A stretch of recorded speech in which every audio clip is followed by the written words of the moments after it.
Une feuille de route pour un futur plus vivable. Voilà l'objectif du rapport du GIEC. Le groupe intergouvernemental d'experts sur l'évolution du climat part d'un triste constat. La Terre n'a jamais été aussi chaude depuis 125 000 ans. Depuis la fin du 19e siècle, elle s'est réchauffée de 1,1 degré et l'objectif à ne pas dépasser de 1,5 degré devrait être atteint d'ici une quinzaine d'années. Au-delà de ce seuil, 14% des espèces terrestres sont menacées d'extinction. À plus de 2 degrés, 99% des récifs coralliens des eaux chaudes qui abritent un quart de la vie marine périront.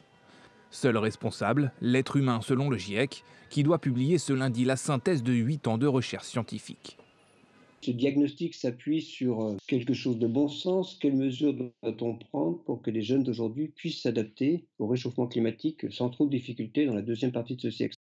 Les experts estiment qu'entre 3,3 milliards et 3,6 milliards d'êtres humains vivent dans un environnement très vulnérable, c'est-à-dire où les canicules et les sécheresses exceptionnelles sont récurrentes et où il devient très difficile pour l'homme de s'adapter.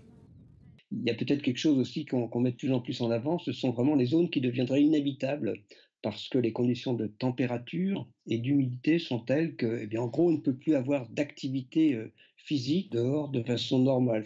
Seule bonne nouvelle en vue selon le GIEC, les alternatives aux hydrocarbures comme les énergies éoliennes et solaires sont devenues beaucoup moins chères.